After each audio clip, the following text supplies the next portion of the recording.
দর্শক, ডেঙ্গু পরিস্থিতির আরো খবর জানবো। চলে যাব নোয়াখালী থেকে, সেখান থেকে যুক্ত হচ্ছেন সহকর্মী সুমন ভৌমিক। সুমন।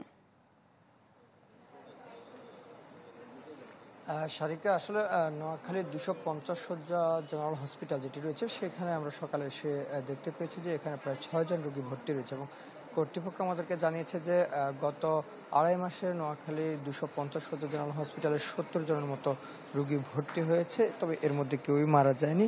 আমরা এখানকার যারা রোগী রয়েছে তাদের সঙ্গে কথা বলে যেটি বুঝতে পেরেছি যে তারা আসলে কেউ নিশ্চিত না তারা মূলত কোথায় আক্রান্ত হয়েছেন। অনেকে বলেছেন যে তারা চট্টগ্রামে এবং ঢাকায় কেউ কাজে যাতায়াত করেন এবং সেখানে কেউ থাকেন, কিন্তু কোথায় আক্রান্ত হয়েছেন সেটি আসলে বলা যাচ্ছে না। তবে নোয়াখালীতে যে আক্রান্ত হচ্ছে গত কিছুদিন, সেটি আমরা গত সপ্তাহে যখন নোয়াখালী সদর হাসপাতালে এসেছি তখন আমরা বুঝতে পেরেছি যে নোয়াখালীতেও কিছু লোক রয়েছে যারা অন্য কোথাও যায়নি কিন্তু এখানে আক্রান্ত হয়েছে।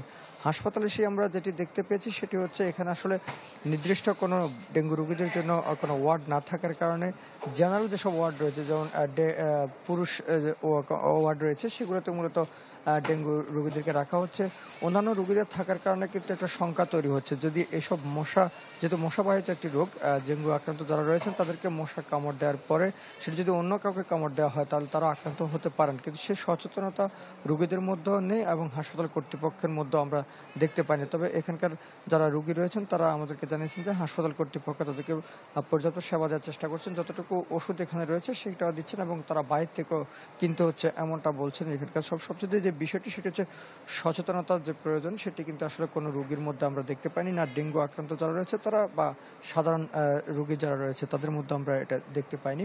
এখানে আমরা যে কয়েকজন রোগী দেখেছি তারা বিভিন্ন স্থানে রয়েছে, যেমন আমার পাশে ডান পাশে যেটি রয়েছে সেখানেও রোগী রয়েছে এবং বামে যেটি রয়েছে ওয়ার্ড সেখানেও রোগী রয়েছে এবং পেছনের জায়গাতেও রোগী, সব জায়গাতে ছড়িয়ে ছিটিয়ে রয়েছে ডেঙ্গু রোগী। তাদেরকে এক জায়গায় রাখা জরুরি বলছে যারা এখানকার সাধারণ রোগী রয়েছে, তারা বলছে যে যে কোনো একটি ওয়ার্ড তাদের জন্য নির্দিষ্টভাবে করা হলে সেখানে মশারি টাঙানোর যে প্রয়োজন সেটিও কিন্তু অনেকের মধ্যে আমরা দেখতে পাইনি। এখানে শুধুমাত্র একটি রোগীকে আমরা দেখতে পেয়েছি যিনি মশারি টানিয়েছেন, অন্যরা যারা রয়েছেন তারা তেমনটি আমরা দেখতে পাইনি। সব মিলিয়ে নোয়াখালীতে আক্রান্ত বর্তমানে রয়েছে 6 জন। নোয়াখালী সদর হাসপাতালে ভর্তি রয়েছে ডেঙ্গু আক্রান্ত রোগীরা।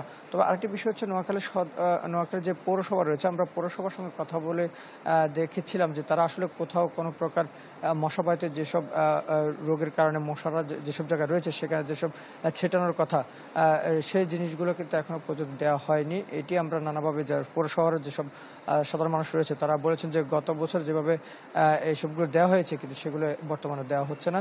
পৌরসভাতেও কিন্তু ডেঙ্গু আক্রান্ত হওয়ার সংখ্যা অনেক বেশি রয়ে গেছে।